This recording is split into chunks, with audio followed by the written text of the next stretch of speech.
Okay, Naik जी आपके पास आ रहा हूं और उसके बाद रामकृपाल जी, दिव्यांशु झा और प्रोफेसर रविकांत। पंकज जी आ रहा हूं। नाइक जी, अजय आलोक जी ने तो आपको काउंटर करने लायक भी नहीं छोड़ा, उन्होंने तो पहले ही कह दिया कि स्वर्गीय नेताजी तो यूपी की विधानसभा में ला चुके हैं। तो फिर आप, व्हाट्स योर स्टैंड टुडे? आपका स्टैंड क्या है मैम? देखिए, अब बीजेपी के प्रवक्ता के बारे में क्या कहना भाई? नहीं, मैं विश्व के सबसे बड़े रेपिस्ट आसाराम बापू के, मैं बीजेपी के प्रवक्ता की बात नहीं कर रहा हूं। नहीं, आप सुनिए, मैं आपसे आप ही के सर्वोच्च नेता स्वर्गीय नेताजी के जवाब नहीं दूंगी ना। हैं?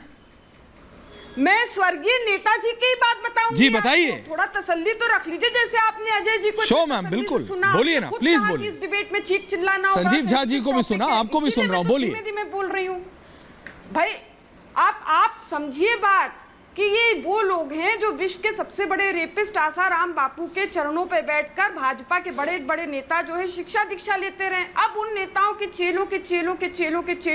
चेले बैठकर डिबेट पे चंडूल खाने की बातें उड़ा रहे हैं। अब आप ये समझे कि अभी मैंने तो खोल क्या वो ये है, क्या वो गलत कह रहे हैं? कहा माननीय नेताजी ने कहा, माननीय नेताजी ने, मैं आपको बिल्कुल माननीय नेताजी ने 2015 में सदन में जमकर फटकार लगाई थी एनडीए को, कहा था कि बाबा साहब का रचा हुआ संविधान को क्यों आप बदल रहे हैं, क्यों आप बार बार बदलने की कोशिश करते हैं। और यहां तक कहा था कि सदन में क्या बाबा साहब और डॉक्टर राजेंद्र प्रसाद जी से ज्यादा कोई बुद्धिमान है? जी नहीं, यहाँ कोई ज्यादा बुद्धिमान नहीं। उन्होंने जो संविधान रचा है उससे आप तोड़ मरोड़ नहीं कर सकते हैं, एक बात। और जो आप जिस टॉपिक पे आज डिबेट करा रहे, मैं तो यही नहीं समझ पा रही हूँ कि आखिर किसको कौन आपत्ति कर रहा है भारत पर। अरे आप तो ये समझिए कि इंडिया और भारत जो है एक दूसरे के पूरक हैं। आप तो खुद ये बात बता रहे कि एक दूसरे के पूरक। वही तो मैं कह रहा हूँ, तो दिक्कत क्या है? दोनों एक ही हैं।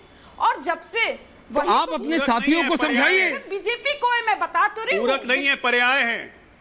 पर्याय, हाँ, किसी को नहीं दिक्कत है। ऐश्वर्या जी किसी को नहीं दिक्कत है। आप समझिए बात, आप तो खुद बहुत ज्ञानी हैं और बहुत ही सेंसिटिव है देश की तरफ। आप समझिए बात कि जब से भारत का परचम लहराने के लिए इंडिया का महागठबंधन बना है, तो हमने तो नारा ही दिया, जुड़ेगा भारत, जीतेगा इंडिया। तो हमारे तो नारे में ये है। लेकिन आप ये भी समझे कि 2024 में जब तक N.D.A को पूर्ण रूप से जनमानस जो है भारत से मुक्त नहीं कर देगी, जब तक भारत जो N.D.A से मुक्त नहीं हो जाएगा, तब तक रोज ये शगुफे छोड़ते रहेंगे। इसीलिए तो इन्हीं शगुफों के कारण जान बच गई जैसी बातों के कारण तो पंजाब में इनको 1% वोट मिला। इतना वोट तो निर्दलीय को भी मिल जाता। अब 2024 के चुनाव में भी इनको 1% वोट मिलेगा। कंप्लीट पैनल ऑन जाकर कहीं ये शगुफेबाजी बंद होगी। ये जो मेन मुद्दे हैं, जो मेन मुद्दे भारत के, बेरोजगारी चरम पर है, भुखमरी चरम पर है, भ्रष्टाचार चरम पर है, महंगाई चरम पर है।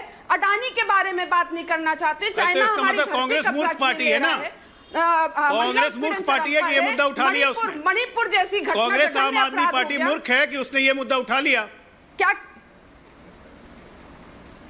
नहीं, कांग्रेस और आम आदमी पार्टी मूर्ख है कि इस मुद्दे को उठा के ट्वीट पे ट्वीट कर रहे हैं, बयान पे बयान दे रहे हैं। आप यही कह रही है ना, बहुत अच्छा।